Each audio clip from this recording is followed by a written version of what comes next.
U.S. military completed its withdrawal from Afghanistan, ending America's longest war. We have already heard from the president, who said that his military leaders were unanimous in recommending that the airlift end when it did. But there are more than 100 Americans and thousands of Afghans that war left behind. There's the podium set up right there in the East Room of the White House. Weijia Zhang is just outside the White House. And Weijia, what are we expecting from the president? Nora, we expect President Biden to thank the service members and the commanders for what he called a historic airlift, bringing 124,000 people, including just over 5,500 Americans, out of Kabul in just a matter of weeks. But in a statement that he released yesterday, the president said he would also directly address the American people about his decision to withdraw on August 31st, even though in previous statements he said that if there were still Americans who remained in Afghanistan who wanted to evacuate, there would remain also a U.S. military presence. So we expect him to explain what happened. As you mentioned, his military advisors all advised against doing that. And certainly we expect that he will mention the 13 service members who gave the ultimate sacrifice and talk about that as one reason why he did not want troops to remain, because he said there was a growing terrorist threat and he wanted the troops to come home. Nora? We see now the president, of course, walking down the cross hall to the lectern, which is actually in the state dining room. Let's listen now to the president of the United States. Last night in Kabul, the United States ended 20 years of war in Afghanistan, the longest war in American history. We completed one of the biggest airlifts in history, with more than 120,000 people evacuated to safety. That number is more than double what most experts thought were possible. No nation has ever done anything like it in all of history. Only the United States had the capacity and the will and ability to do it, and we did it today. The extraordinary success of this mission was due to the incredible skill, bravery, and selfless courage of the United States military and our diplomats and intelligence professionals. For weeks, they risked their lives to get American citizens, Afghans who helped us, citizens of our allies and partners and others on board planes and out of the country. And they did it facing a crush of enormous crowds seeking to leave the country. And they did it knowing ISIS-K terrorists, sworn enemies of the Taliban, were lurking in the midst of those crowds. And still, the women and men of the United States military, our diplomatic corps, and intelligence professionals did their job and did it well, risking their lives, not for professional gains, but to serve others, not in a mission of war, but in a mission of mercy. 20 service members were wounded in the service of this mission. 13 heroes gave their lives. I was just at Dover Air Force Base for the dignified transfer. We owe them and their families a debt of gratitude we can never repay, but we should never, ever, ever forget.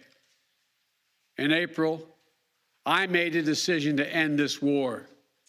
As part of that decision, we set the date of August 31st for American troops to withdraw. The assumption was that more than 300,000 Afghan national security forces that we had trained over the past 2 decades and equipped would be a strong adversary in their civil wars with the Taliban. That assumption that the Afghan government would be able to hold on for a period of time beyond military drawdown turned out not to be accurate. But I still instructed our national security team to prepare for every eventuality, even that one. And that's what we did. So we were ready when the Afghan security forces, after 2 decades of fighting for their country and losing thousands of their own, did not hold on as long as anyone expected. We were ready when they and the people of Afghanistan watched their own government collapse and their president flee amid the corruption and malfeasance, handing over the country to their enemy, the Taliban, and significantly increasing the risk to U.S. personnel and our allies. As a result, to safely extract American citizens before August 31st, as well as embassy personnel, allies and partners, and those Afghans who had worked with us and fought alongside of us for 20 years, I had authorized 6,000 troops, American troops, to Kabul to help secure the airport. As General McKenzie said, this is the way the mission was designed. It was designed to operate under severe stress and attack, and that's what it did. Since March, we reached out 19 times to Americans in Afghanistan with multiple warnings and offers to help them leave Afghanistan, all the way back as far as March. After we started the evacuation 17 days ago, we did initial outreach and analysis and identified around 5,000 Americans who had decided earlier to stay in Afghanistan, but now wanted to leave. Our Operation Allied Rescue ended up getting more than 5,500 Americans out. We got out thousands of citizens and diplomats from those countries that went into Afghanistan with us to get bin Laden. We got out locally employed staff of the United States Embassy and their families, totaling roughly 2,500 people. We got thousands of Afghan translators and interpreters and others who supported the United States out as well. Now we believe that about 100 to 200 Americans remain in Afghanistan with some intention to leave. Most of those who remain are dual citizens, longtime residents who had earlier decided to stay because of their family roots in Afghanistan. The bottom line, 90% of Americans in Afghanistan who wanted to leave were able to leave. And for those remaining Americans, there is no deadline. We remain committed to get them out if they want to come out. Secretary of State Blinken is leading the continued diplomatic efforts to ensure safe passage for any American, Afghan partner, or foreign national who wants to leave Afghanistan. In fact, just yesterday, the United Nations Security Council passed a resolution that sent a clear message about what the international community expects the Taliban to deliver on moving forward, notably freedom of travel, freedom to leave. And together, we are joined by over 100 countries that are determined to make sure the Taliban upholds those commitments. It will include ongoing efforts in Afghanistan to reopen the airport, as well as overland routes, allowing for continued departure to those who want to leave and deliver humanitarian assistance to the people of Afghanistan. The Taliban has made public commitments, broadcast on television and radio across Afghanistan, on safe passage for anyone wanting to leave, including those who worked alongside Americans. We don't take them by their word alone, but by their actions. And we have leverage to make sure those commitments are met. Let me be clear. Leaving August the 31st is not due to an arbitrary deadline. It was designed to save American lives. My predecessor, the former president, signed an agreement with the Taliban to remove U.S. troops by May the 1st, just months after I was inaugurated. It included no requirement that the Taliban work out a cooperative government arrangement with the Afghan government. But it did authorize the release of 5,000 prisoners last year, including some of the Taliban's top war commanders, among those who just took control of Afghanistan. And by the time I came to office, the Taliban was in its strongest military position since 2001, controlling or contesting nearly half of the country. The previous administration's agreement said that if we stuck to the May 1st deadline that they had signed on to leave by, the Taliban wouldn't attack any American forces. But if we stayed, all bets were off. So we were left with a simple decision. Either follow through on the commitment made by the last administration and leave Afghanistan, or say we weren't leaving and commit another tens of thousands more troops going back to war. That was the choice, the real choice, between leaving or escalating. I was not going to extend this forever war, and I was not extending a forever exit. The decision to end the military airlift operations at Kabul airport was based on the unanimous recommendation of my civilian and military advisors, the Secretary of State, the Secretary of Defense, the Chairman of the Joint Chiefs of Staff, and all the service chiefs, and the commanders in the field.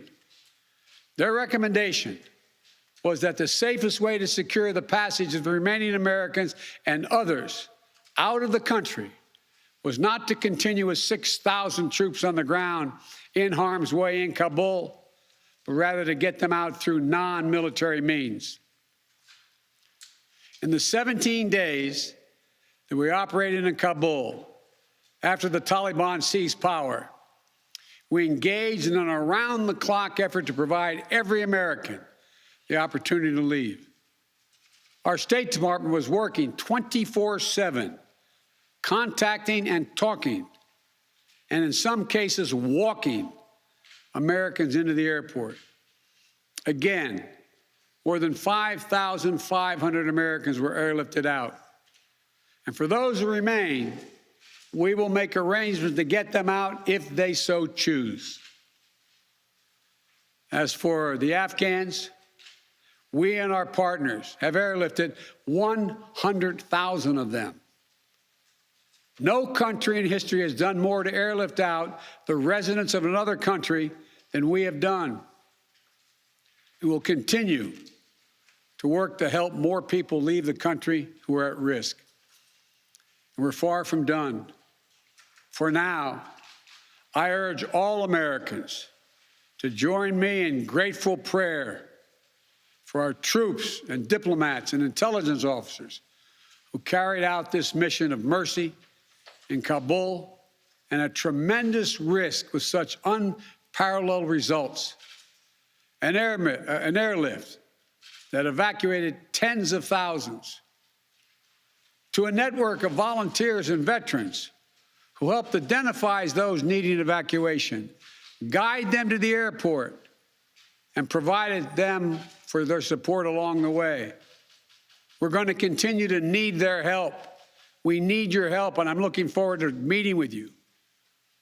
And to everyone who is now offering or who will offer to welcome Afghan allies to their homes around the world, including in America, we thank you. I take responsibility for the decision. Now, some say we should have started mass evacuations sooner. And couldn't this have been done in a more orderly manner? I respectfully disagree. Imagine if we'd begun evacuations in June or July, bringing in thousands of American troops and evacuating more than 120,000 people in the middle of a civil war.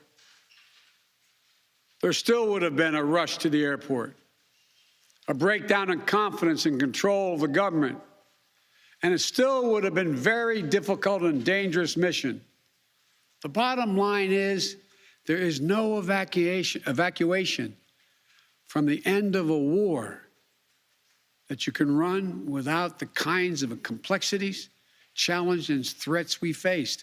None. There are those who would say we should have stayed indefinitely for years on end. They ask, why don't we just keep doing what we were doing? Why do we have to change anything? The fact is, everything had changed. My predecessor had made a deal with the Taliban. When I came into office, we faced a deadline, May 1. The Taliban onslaught was coming. We faced one of two choices: follow the agreement of the previous administration and extend to have more time for people to get out, or send in thousands of more troops and escalate the war. To those asking for a third decade of war in Afghanistan, I ask, what is the vital national interest? In my view, we only have one: to make sure Afghanistan can never be used again to launch an attack on our homeland. Remember why we went to Afghanistan in the first place? Because we were attacked by Osama bin Laden and al-Qaeda on September 11th, 2001. And they were based in Afghanistan. We delivered justice to bin Laden on May 2nd, 2011, over a decade ago. Al-Qaeda was decimated. I respectfully suggest you ask yourself this question. If we'd been attacked on September 11, 2001, from Yemen instead of Afghanistan, would we have ever gone to war in Afghanistan? Even though the Taliban controlled Afghanistan in the year 2001? I believe the honest answer is no. That's because we had no vital interest in Afghanistan other than to prevent an attack on America's homeland and our friends. And that's true today. We succeeded in what we set out to do in Afghanistan over a decade ago. Then we stayed for another decade. It was time to end this war. This is a new world. The terror threat has metastasized across the world, well beyond Afghanistan. We face threats from al-Shabaab in Somalia, al-Qaeda affiliates in Syria and the Arabian Peninsula, and ISIS attempting to create a caliphate in Syria and Iraq and establishing affiliates across Africa and Asia. The fundamental obligation of a president, in my opinion, is to defend and protect America. Not against threats of 2001, but against the threats of 2021 and tomorrow. That is the guiding principle behind my decisions about Afghanistan. I simply do not believe that the safety and security of America is enhanced by continuing to deploy thousands of American troops and spending billions of dollars a year in Afghanistan. But I also know that the threat from terrorism continues in its pernicious and evil nature. But it's changed, expanded to other countries. Our strategy has to change too. We will maintain the fight against terrorism in Afghanistan and other countries. We just don't need to fight a ground war to do it. We have what's called over-the-horizon capabilities, which means we can strike terrorists and targets without American boots on the ground, or very few if needed. We've shown that capacity just in the last week. We struck ISIS-K remotely, days after they murdered 13 of our service members and dozens of innocent Afghans.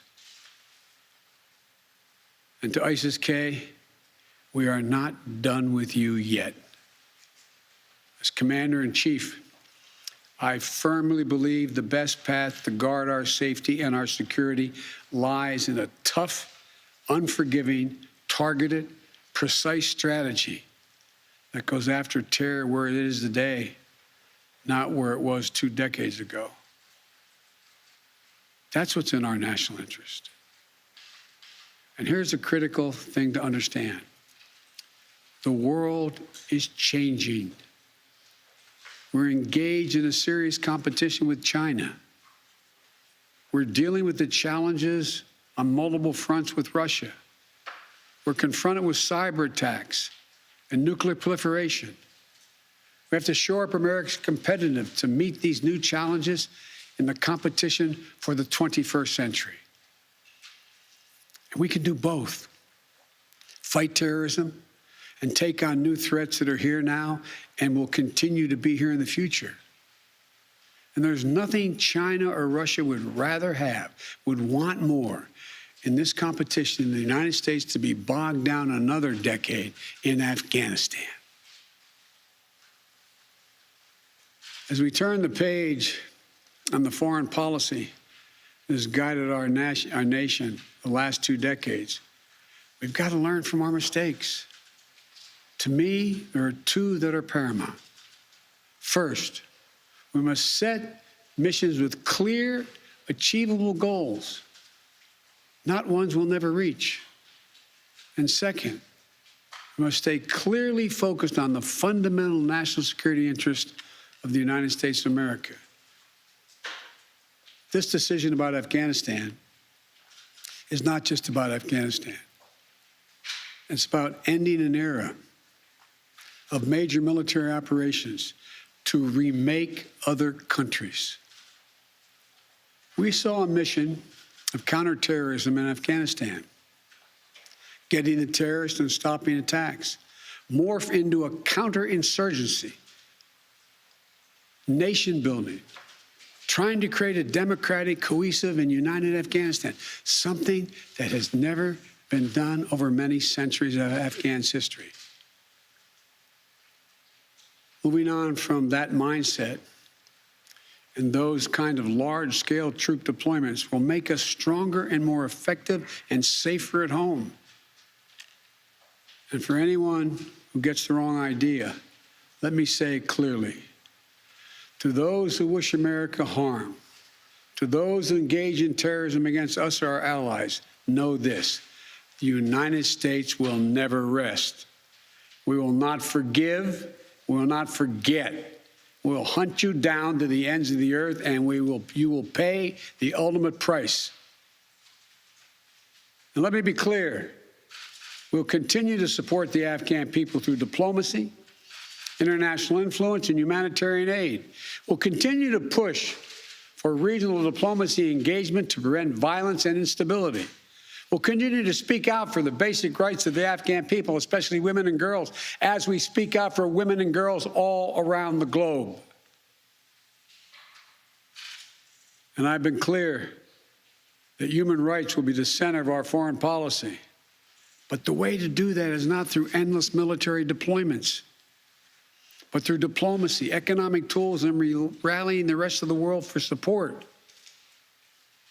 My fellow Americans, the war in Afghanistan is now over. I'm the 4th president who has faced the issue of whether and when to end this war. When I was running for president, I made a commitment to the American people that I would end this war. And today, I've honored that commitment. It was time to be honest with the American people again. We no longer had a clear purpose in an open-ended mission in Afghanistan. After 20 years of war in Afghanistan, I refuse to send another generation of America's sons and daughters to fight a war that should have ended long ago. After more than $2 trillion spent in Afghanistan, a cost that researchers at Brown University estimated would be over $300 million a day for 20 years in Afghanistan, for 2 decades. Yes, the American people should hear this: $300 million a day for 2 decades. You take the number of 1 trillion, as many say, that's still $150 million a day for 2 decades. And what have we lost as a consequence in terms of opportunities? I refuse to continue a war that was no longer in the service of the vital national interest of our people. And most of all, after 800,000 Americans serving in Afghanistan, I've traveled that whole country, brave and honorable service. After 20,744 American servicemen and women injured, and the loss of 2,461 American personnel, including 13 lives, lost just this week, I refuse to open another decade of warfare in Afghanistan. We've been a nation too long at war. If you're 20 years old today You've never known an America at peace. So when I hear that we could have, should have continued the so-called low-grade effort in Afghanistan at low risk to our service members, at low cost, I don't think enough people understand how much we've asked of the 1% of this country who put that uniform on, willing to put their lives on the line in defense of our nation. Maybe it's because my deceased son, Bo, served in Iraq for a full year. Before that,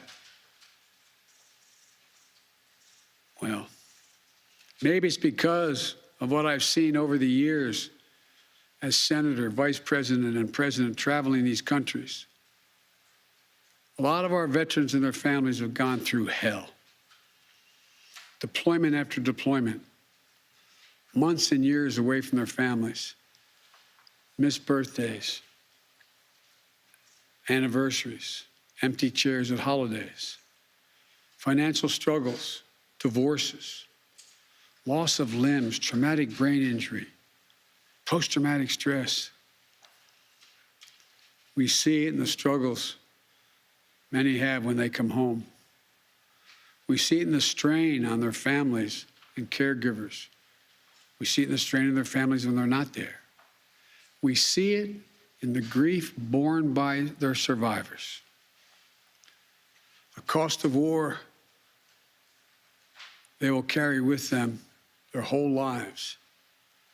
Most tragically, we see in the shocking and stunning statistic that should give pause to anyone who thinks war can ever be low grade, low risk, or low cost.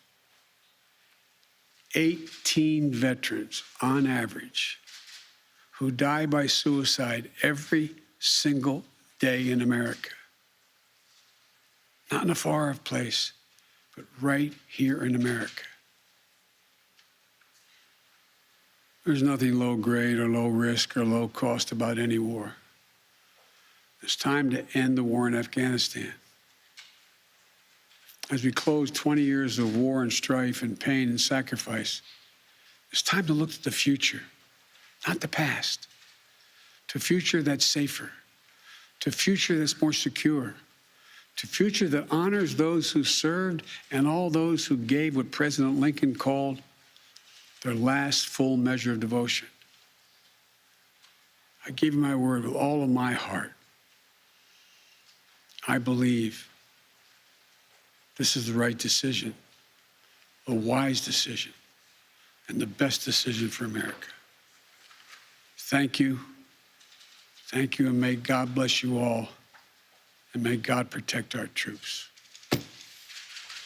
President Biden, And there you have it, the commander-in-chief, President Biden, offering a detailed and defensive speech about his decision to withdraw American forces out of Afghanistan to end our two-decade commitment there, talking about the costs to our American servicemen and women, the cost to our nation, $2 trillion, $300 million a day for 2 decades. As he said, I refuse to continue a war that is no longer in the vital service of the United States of America. Let's bring in our senior White House correspondent, Weijia Zhang. And the president, this was really, I use the word detailed and defensive because it was point by point addressing each of his critics, including those who said, well, we could have just continued a low-grade or low-risk, small number of troops there in Afghanistan. He took on that criticism. Nora, you're right. He took on every criticism that we have heard in recent days, especially from Republicans who have really hammered at the president, not only for his decision to withdraw, but the way that he did it. And he went down the line responding to that.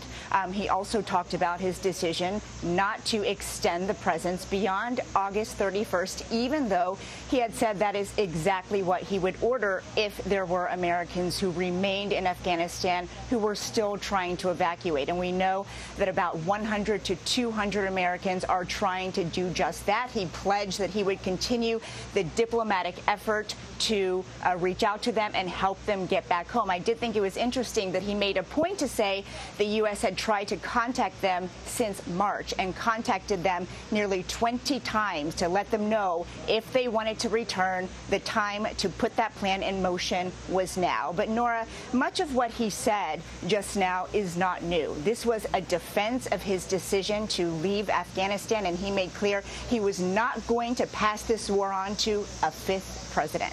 Nora?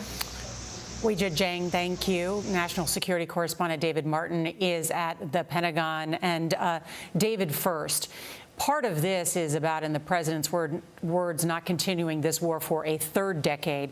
But also he said this is not in an expensive war that is not in the national security interests of the United States. He used that word, ending an era, turning the page to deal with other threats that face America. And he talked about Russia and China. Explain that larger national security focus that the president was talking about.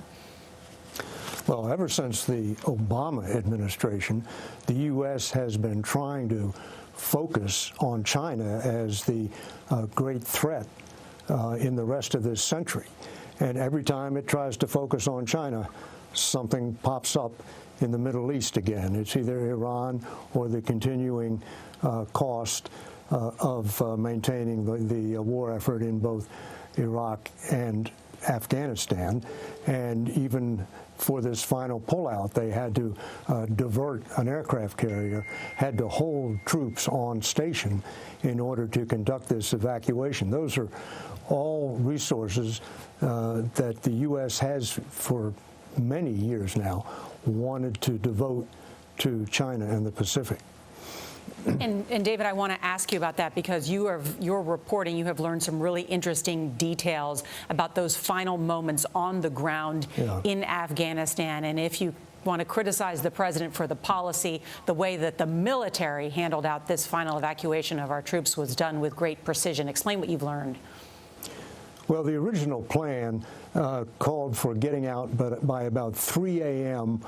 on the morning of the 31st local time in Afghanistan, well before sunup. But that plan had a lot of extra time built into it in case of weather problems or in case of problems with the aircraft. There were no delays, so they were ready to go before midnight.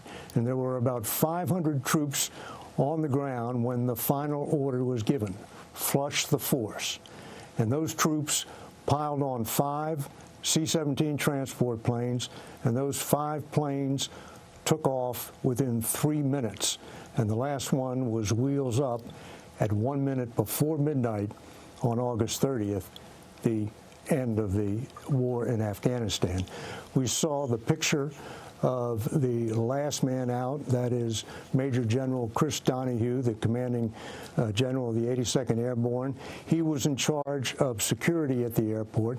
That's why he was the last person to board the plane. But he also happens to be a fitting representative of the U.S. military's 20 years in Afghanistan, because as a junior officer, he was assigned to the Pentagon on 9/11 when it was hit.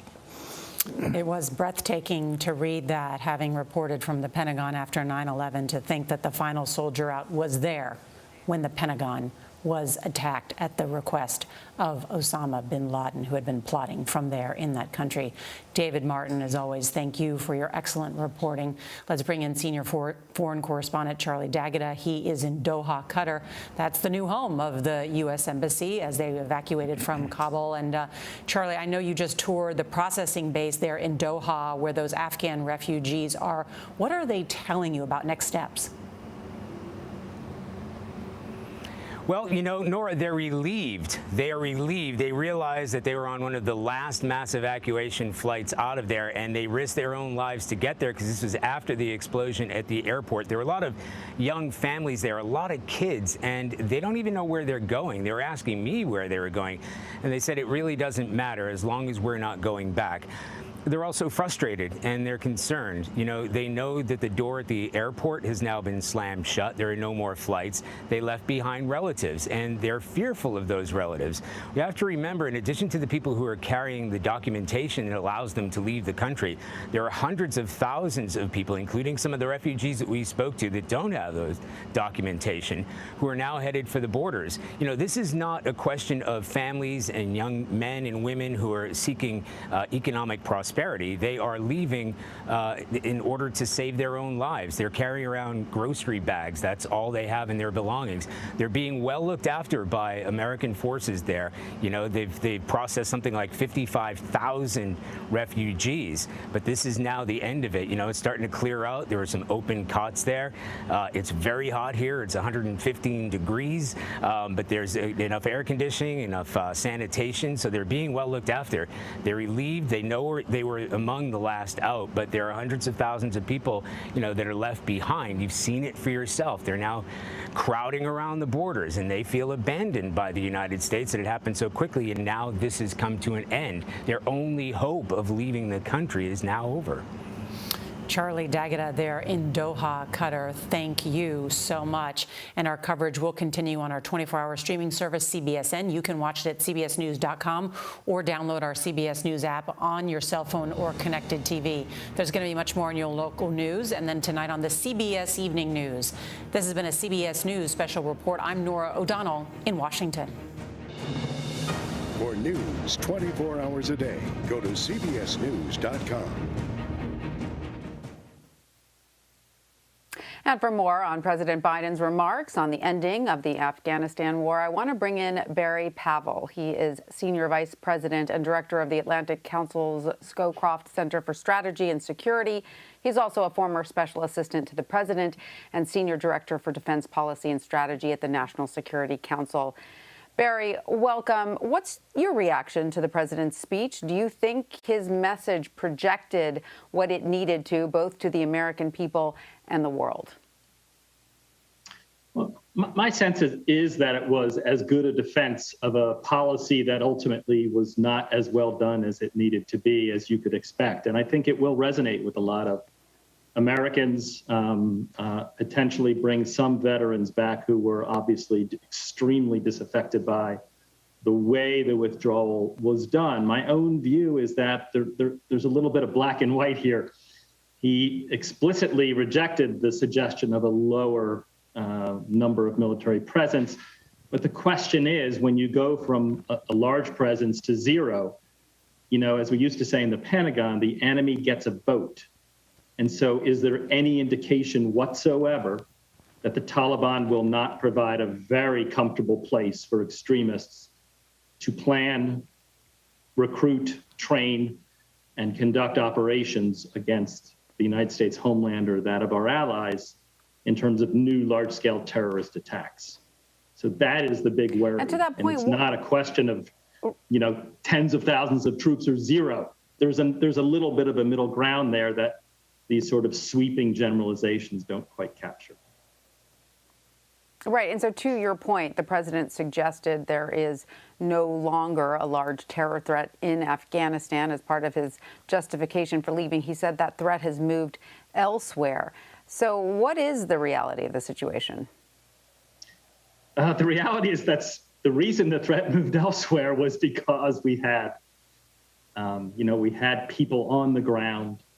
And it was not hospitable territory. It was not an entirely ungoverned space where terrorists would be welcome. So there's a little bit of cause and effect here. It has metastasized. We do have significant terrorist threats in the locations that he talked about across the Middle East and other places. The big worry now is that, you know, the four seasons of places where the terrorists could come back, and we've already seen footage of senior Taliban people coming back to different places in Afghanistan, Nangarhar province and elsewhere. You know, the question is, will that be reconstituted?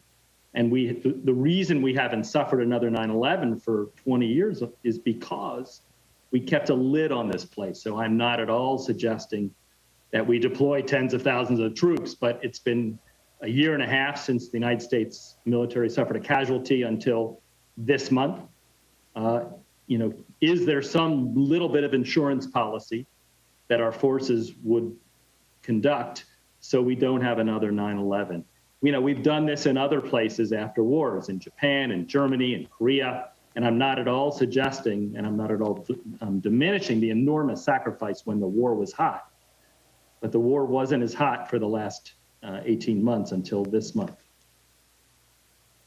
Right, but we do have better technology at this point, right? I mean, when you look back at 9/11 and you consider sort of the drone program we have now and the rest of it, satellite imagery, isn't it true that we are better prepared on a technological level now to deal with growing terror threats than we were back then? It is true that we do have more capability, but not having people on the ground, you still need what we call human intelligence, people on the ground, working sources, collecting information.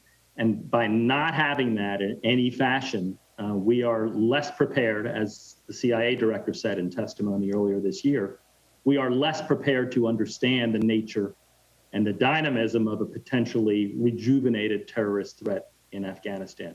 Pure and simple. Number two, the over-the-horizon posture is going to take more military resources because they will have to fly from much further away.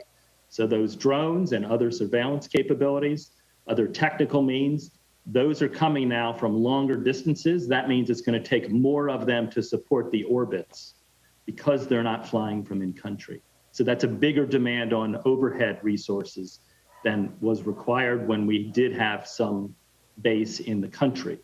So any intelligence professional, I believe, will tell you that the so-called over-the-horizon capability is not as effective and is more challenging to execute than having some presence of capability on the ground. It's pretty simple. And Barry, circling back to the people in Afghanistan, what is next for them now under Taliban rule? And how can the world assist those who are likely to remain in the country? Of course, we know there are many who are hoping to still get out. The reality of that is still unclear, whether they will actually be able to leave or not.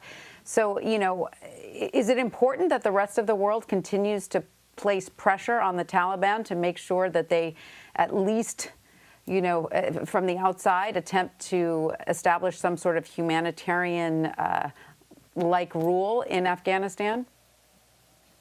It's very important, and I'm really glad that you raised that issue. There are a lot of people in my community who are very worried about a long-term humanitarian and refugee crisis. We're talking 5 to 10 years, and lots of people, both inside Afghanistan as well as those who end up making it out. So keeping the pressure on the Taliban, and to me, that pressure really comes down to two things, and that is money and military. I mean, diplomacy, I don't think is that meaningful to the Taliban. We'll still use it. We'll try. But I think, as David Petraeus said at the Atlantic Council, they're about to be confronted with a very harsh reality that they are broke. And so the enormous reliance of the Afghan government on external aid from donors like the United States and other advanced countries, that is leverage. So the Taliban hopefully will understand that and will look to change their ways. I am not optimistic based on the reports that I've heard and the videos that I have seen of Taliban fighters doing the same old things they did in the 90s, horrific things. So let's keep the pressure on. Let's use the leverage that we have, but it's a fact that we have less leverage now than we did even 2 weeks ago. So you're saying it's important to directly tie any sort of aid to overt signs of, a humanitarian administration, or at least attempting, because, we did see the PR face of the Taliban while American troops were still in the country attempt to present a different, face than of the Taliban in the past. You're saying that that is not trustworthy. It's clearly not trustworthy. I saw an interview with the Taliban press spokesman over the last week where he was denying that 9/11 ever happened by al-Qaeda. He said it was U.S. propaganda. The U.S. just wanted to launch a war in Afghanistan. These leopards don't change their spots. So hopefully the leverage will have some mitigating effect. I'm not optimistic. I'm hopeful, though, that the practicality of the enormous responsibility of governing a very decentralized country with a lot of problems, a lot of basic problems. I'm hoping that that will lead them to sort of evolve in a direction where it's less oppressive for people in the country and it's less threatening to countries like the United States in terms of being a haven for terrorist activity. And speaking of terrorist activity, what more can you tell us about this ISIS-K group? It seems to be at odds with the Taliban right now, but is there any chance that they could join forces in the future? I'm not an expert on ISIS-K, but my understanding is that this is a blood feud. This will be a continuing major military and terrorist rivalry within the country between ISIS-K and the Taliban. I don't think there's any love lost between them. I personally don't worry about cooperation, but that is very hard to predict. But I don't see it happening anytime in the near future. All right. Well, Barry Pavel, thank you so much for joining us.